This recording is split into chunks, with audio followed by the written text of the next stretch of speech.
ओय ओय कपडे इतके कसं सांगतो. तर मित्रांनो झाली आपली सकाळ. तर आज आपला लॉगिंगचा डे 6वा. तर आज माझे सगळे जुने कपडे होते ते सगळे मी काढलेले. तर एक सकाळी रील बघितली असेल तुम्ही सुद्धा, ती बघितली असेल फॅशन फॅक्टरीची. तर जिथं आपले ओल्ड कपडे एक्सचेंज होतात. त्यामुळं आम्ही सगळे घरातले जुने कपडे काढले, कारण मला पण नव्हते पाहिजे त्यामुळे मी यूज पण नव्हतो करत. आणि मुहूर्त पण त्याच्यावर नाही गेला, कारण रूमची पूर्ण साफसफाई करत होतो. जसं तुम्ही बघू शकता, जे सगळे एक्स्ट्रा सामान वगैरे होते जे न लागणारे ते आम्ही वरती पोटमाळ्या वगैरे शिफ्टिंग करत होतो. आणि रूम पण एकदम पूर्ण क्लीन केला, सगळं साफसफाई केले, कपडे पण जुनेवाले एकदम पॅक वगैरे करून ठेवले. आणि तुम्ही बघसाल ना, इतके कपडे जमा झालेत ना काय सांगू. तर चला आधी नाश्ता वगैरे करून घेऊया. त्यासाठी पोहे बनवले, म्हटलं जेवण करून जाऊया, कारण आज पूर्ण दिवस माहिती जाणार आहे, कारण आज माझी कदाचित गाडीसुद्धा रिटर्न येईल. म्हणून पोहे बनवले आणि घेतला आम्ही खायला. तर चला खाऊन निघूया आपण फॅशन फॅक्टरीला. तर पूर्ण ही गोणी भरून कपडे निघलेले माझ्याकडं जुनेवाले. म्हणून चला आता धुवूया आणि बोलत चलो.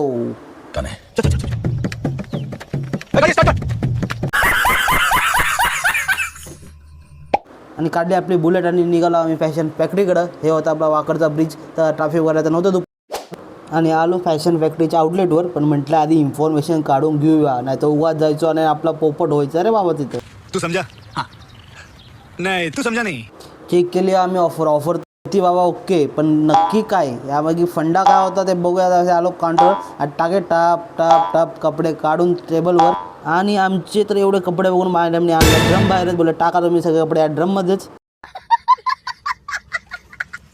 आणि सगळे कपडे देऊन भेटले तर आम्हाला 6100 रुपयाचं कुपन. तर टोटल 16 कुपनची ही प्राईज आहे. आणि एका कुपन एकाच प्रोडक्टवर आपण यूज करू शकतो. त्यामुळे ते त्याचा समजू नका की तुम्ही फ्रीमध्ये शॉपिंग करून जाचाल. मी जो शॉपिंग केली त्यातनं माझे टोटल 900 रुपये मायनस झालेत.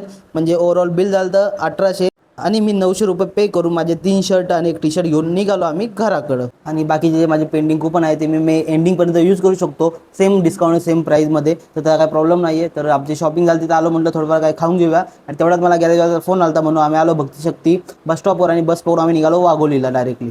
आणि आलो आम्ही गॅरेजवर आणि गाडी बघितली. भाई पूर्ण चकचकीत झालती. कुठं काय डेंट वगैरे होतं काही नाही. सगळे पार्ट्स पॅरेल चेंज झाले म्हणून ओव्हरऑल गाडी पार्टनं पुन्हा ओके होती. फक्त आपल्याला जाता साईड नंबर प्लेट टाकावी लागेल, नाही तर RTO भेटला तर आपल्याला फाईन नक्की पडेल. आणि एक तर आपण आधीच मुंबई पुणे ट्रॅव्हल करतो आणि टोलवर पोलीस थांबलेले असतातच, म्हणून आपण नियम पाळलेले बरे. तर आलो आपण घरी, तर गाडी लावली आपल्या पार्किंगमध्ये. तर चला तर मित्रांनो, आजचा दिवस इथंच संपला. उद्यापासून रेग्युलर ड्युटीवर जायचं आणि उद्या मुंबईला पण काम आहे. तर बघू उद्या कसा जातोय. आणि आजचा दिवस आवडला असेल तर नक्की व्हिडिओला लाईक करा, मला फॉलो करा.